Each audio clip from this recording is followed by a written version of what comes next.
So these are end cuts. So when they roll out the sheets of glass at the ends, they're, you know, kind of perforated, a bit bumpier and not as ideal for cutting. But I liked this one because it actually looks kind of like the Sleeping Giant.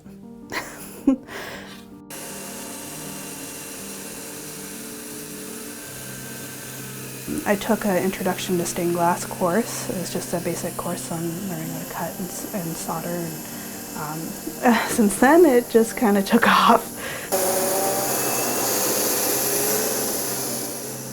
My name's Kim Hewitt, and I'm a glass artist. One day I decided I was going to learn how to make stained glass. I've always been really creative. I've always really enjoyed making things, painting, but I had never found a medium that I really found to be me.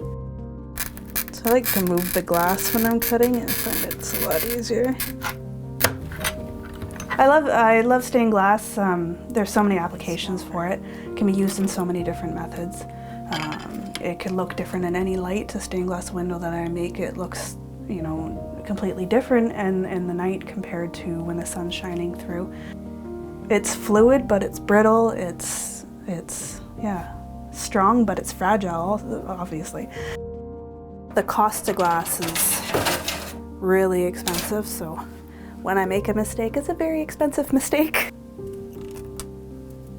My favorite thing to make are stained glass mosaics, glass on glass mosaics. They're very free form. It's something that, you know, I can do. I don't use patterns. I don't use patterns with any of my works, so it actually makes it really, it's just such a free-form way to work with the glass, because in any other application you need to follow a pattern and do so very strictly, or else it wouldn't work out. So yeah, the stained glass mosaics are really, really nice to do, and I'm able to get really fine details with otherwise you can't do with stained glass. So I try to use repurposed and recycled items as much as possible. You know, it's really important to me to try and cut back on what we use. And, so I'll use anything. I've used broken taillights, I have used broken lamps, yeah, all the different kinds of things. You know, I use the vintage windows to create things on. My husband actually finds it kind of annoying because anywhere we go, I find something. I said, ooh, what can I make of this? What can I make of this? What can I make out of this? And so I just hoard things. and he said, when are you going to use that? When are you going to? But you know what? I'll throw it out and then I'll find something really cool to make out of it. A big part of why I make Canadian landscapes is that I'm trying to preserve them in a medium that's just as fragile as they are. I feel that climate change is something that's undeniable, and I really, in the future we're going to see big changes, and it's going to be really devastating, and I want to remember the way that Canadian landscapes are now, or even in the past, and maybe look back on them through my artwork. I line up this line on my pliers with my score mark. Puts pressure on both sides of the glass and allows it to break.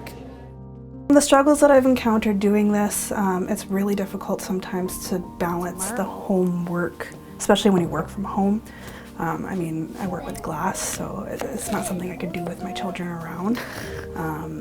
They're often coming down the stairs, Mom, Mom, you know, it's difficult that way.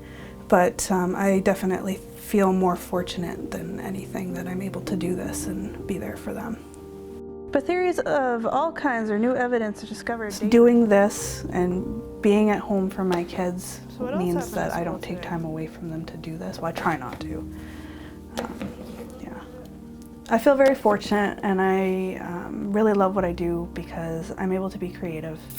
And that's such a big part of me that if I weren't able to be creative on a daily basis, that I feel that I would not be a very happy person. Okay. Now it's all together.